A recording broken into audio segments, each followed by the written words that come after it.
1차 대전이 끝난 직후인 1919년, 승전국인 영국과 프랑스는 독일이 다시는 전쟁을 일으키지 못하게 엄청난 배상금을 물리고 독일의 영토를 크게 줄여버렸습니다.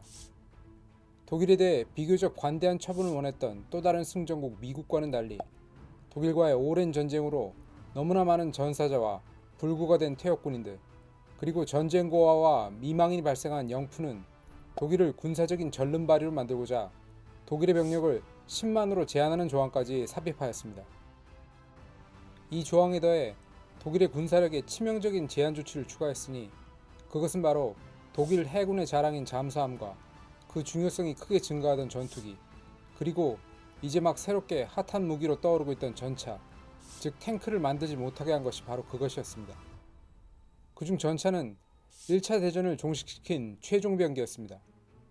독일과 프랑스, 영국이 거의 비슷한 시기에 참호전을 끝내기 위해 전차의 개발과 도입에 착수했지만 전쟁 물자가 부족했던 독일은 충분한 기술력에도 불구하고 미국의 지원을 받는 영프의 물량 공세에 밀려 전차전에서 패하고 말았습니다. 즉, 독일에게 1차 대전의 패배는 전술 전략적 패배가 아니라 자본의 크기, 즉 규모의 경제가 가져온 패배였습니다.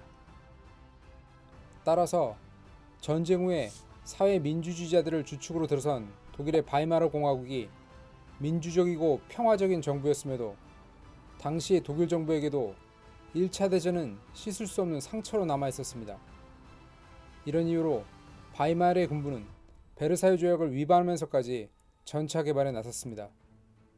1920년대 당시 영국과 프랑스는 전차가 앞으로의 전쟁에 끼칠 영향을 과소평가하고 뛰어난 전차의 개발을 서두르지 않았습니다.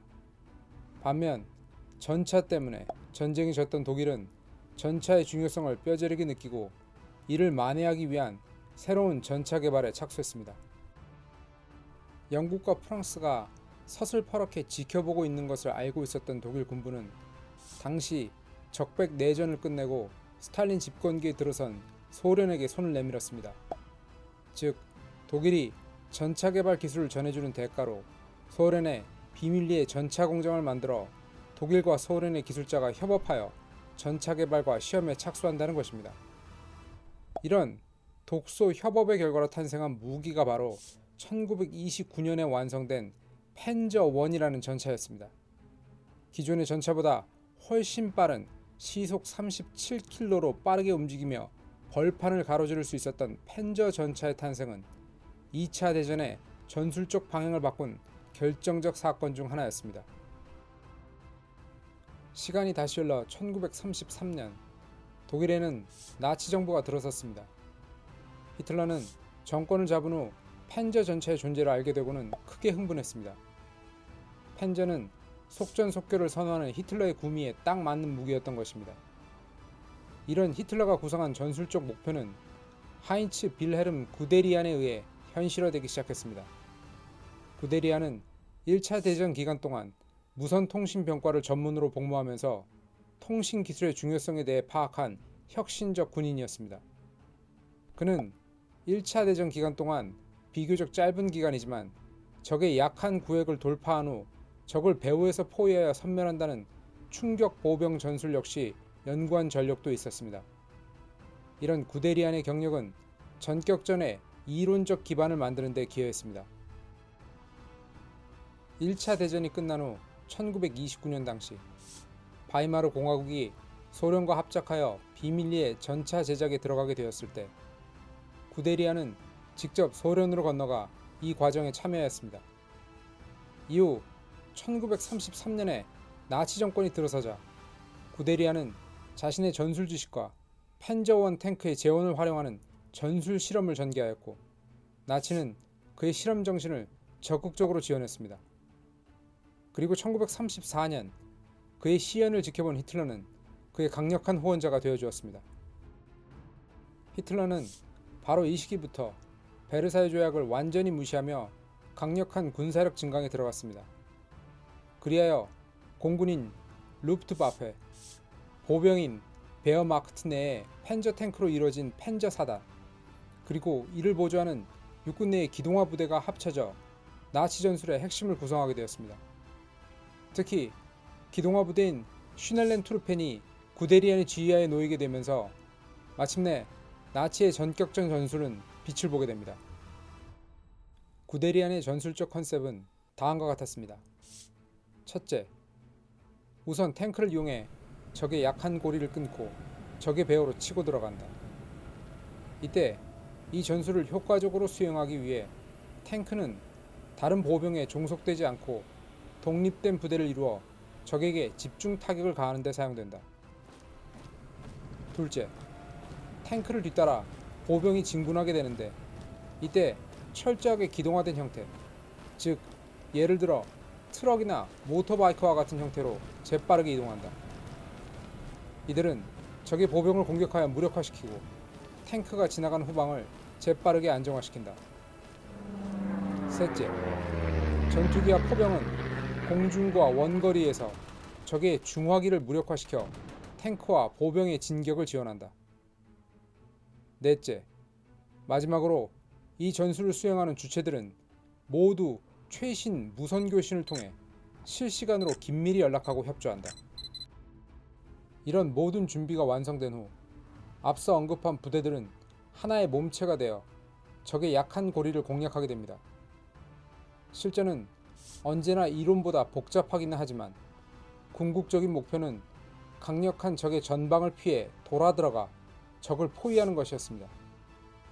이렇게 적의 전방을 피해 후방에서 적을 고립시키면 적은 심리적인 혼란에 빠지게 되고 사방에서 적을 맞이하게 됨으로써 효과적인 작전 수행이 어렵게 됩니다.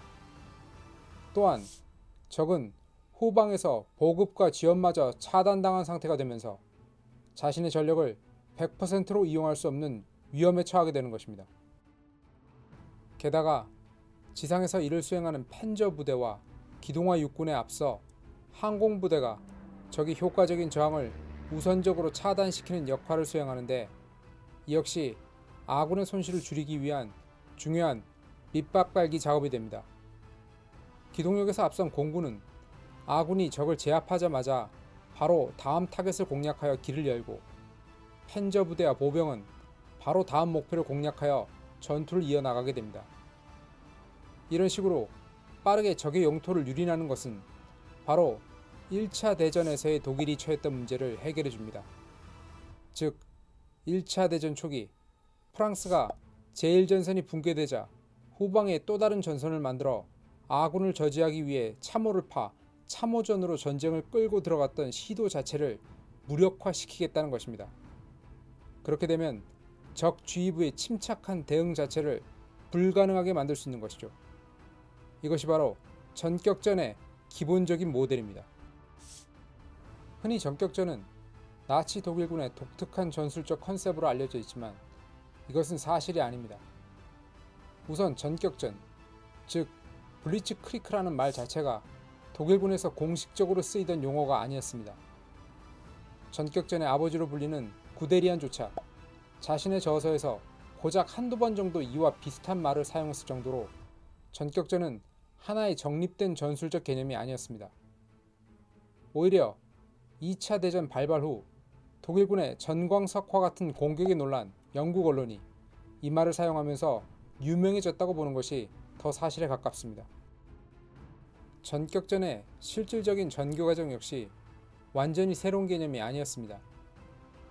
이미 독일군은 19세기 중반 프로이센군 시대부터 적을 번개처럼 빠르게 제압해야 한다는 전술적 목표를 염두에 둔 작전을 주로 구상했으며 실제로 이런 독일군의 철학은 1871년 프랑스 프로이센 전쟁 과정에서도 어느 정도 현실화된 면이 있습니다. 다만 진정한 전격전은 펜저 탱크와 같이 빠른 속도로 움직이는 중화기의 존재 없이는 현실적으로 구현하기 어려운 것이었고 그런 이유로 정확하게 동일한 개념의 전격전을 1차 대전에 전개하려던 독일군은 결국 참어전의 늪에 빠져 전쟁에 패배하고 말았던 것입니다. 전격전이 나치 독일의 전유물이 아니었다는 것은 전쟁 발발 전에 프랑스 지휘관이었던 샤를 드골 역시 구데리안과 비슷한 전술 개념을 실전에 옮기려 했다는 것을 통해서도 알 수 있습니다. 드골과 구데리안의 차이는 구데리안을 후원한 히틀러와 나치 군부가 탱크와 기동화된 전력을 실험적으로 사용하는 데 적극적이었던 반면 고리타분한 프랑스 군부는 기존의 전술을 고수해 탱크 부대를 여러 보병 사단 사이에 흩어놓는 실수를 저질렀다는 것 정도였습니다. 그리고 이런 프랑스의 실수는 결국 1940년 5월에서 6월 프랑스군의 패배라는 어이없는 결과로 이어지고 말았던 것입니다. 오늘 이야기는 여기서 마칩니다. 그럼 이어지는 시간에 2차 대전의 다음 이야기를 이어나가도록 하겠습니다. 시청해 주셔서 감사합니다.